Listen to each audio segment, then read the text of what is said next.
Sa ulo ng mga balita sa Pangasinan. 2026 Intertown Governors Cup Volleyball Tournament. Formal nang sinimulan sa Pangasinan. Pangkabuhayan Caravan para sa mga OFW isinagawa sa Pangasinan. At mga kagamitang pang-agrikultura ipinamahagi sa mga Farmers Cooperative Association ng Pangasinan. Unang ratsyada.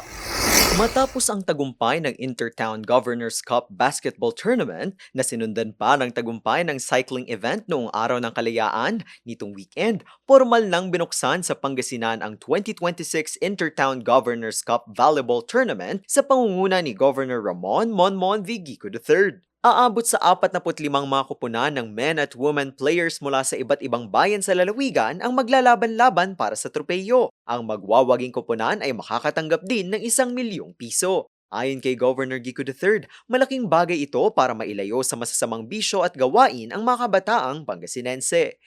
Marami po sa atin, bata man matanda, most of our time nandoon na lang sa screen. Because of technology, hindi na tayo lumalabas. Hindi na tayo naglalaro. No? Wala nang mga physical activities na nangyayari.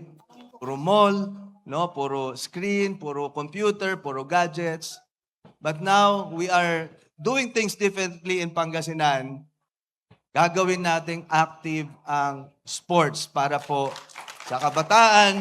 Inaasahan namang magiging paghahanda ito ng mga kabataang manlalaro sa posibleng pagsali ng probinsya sa mga national events. Hinikayat naman ni Governor Monmon ang mga LGU na magkaroon ng mga open spaces at mga lugar kung saan pwedeng maglaro at mag-ensayo ang mga kabataan at gawing prioridad ang sports development sa kani-kanilang mga lugar.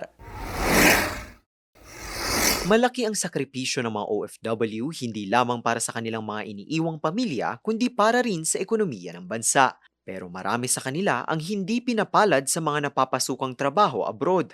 Para mabigyang alalay ang mga OFW sa Pangasinan, idinaos sa pangunguna ni Governor Ramon Monmon V. Gico III ang Pangkabuhayan Caravan para sa aabot sa 75 na mga Pangasinenseng OFW. Bukod sa pinansyal na tulong, nabigyan din sila ng oportunidad na makahanap ng trabaho sa lalawigan para makapagsimula ng sariling negosyo o kabuhayan. Makakaasa po kayo ng provincial government. Sabi nga ng ating mahal na gobernador, hindi lang Pangasinan ang galing.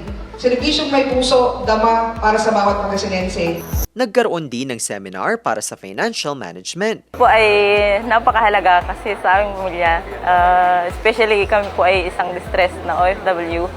Ito po ay blessing sa amin. Very thankful po kami kasi napaka-supportive po niya talaga. The best po si Governor Gico. Para po sa ating minamahal na gobernador, malaking tulong po ito, lalong-lalo na po sa aming mga OFW. Malaking tulong po sa amin, lalong-lalo na po sa sinusulong nilang mga programa sa ating gobyerno. Patuloy namang isinusulong ng gobernador ang kabuhayan at trabaho para sa mga kababayan para hindi na nila kailanganin pang magtungo sa ibang bansa para maghanap buhay. Patuloy na pinalalakas ng pamahalaang panlalawigan ng Pangasinan ang suporta nito sa sektor ng agrikultura. Patunay dito ang pamamahagi ng mga kagamitang pansaka at mga farm inputs sa iba't ibang mga farmer cooperative associations mula sa ikatlo, ika-4 at ika-5 distrito ng probinsya. Ang advokasiyang matulungan ang mga magsasaka ay pinangunahan ni Governor Ramon Monmon V. Gico III. Ginanap ang pamamahagi sa bayan ng Bulinaw na aktibo namang dinaluhan at pinangasiwaan ni Mayor Ramon R. G. Gico IV. Layunin nito na makatulong sa pang-araw-araw na gawain ng mga magsasaka, mapalakas ang produksyon at mapataas ang ani. Mahalaga raw ang pagbibigay suporta sa mga magsasaka para na rin sa ekonomiya at food security. Inaasahan namang magtutuloy-tuloy pa ang ganitong mga aktibidad para maitaas ang antas ng hanap buhay ng mga magsasaka sa probinsya.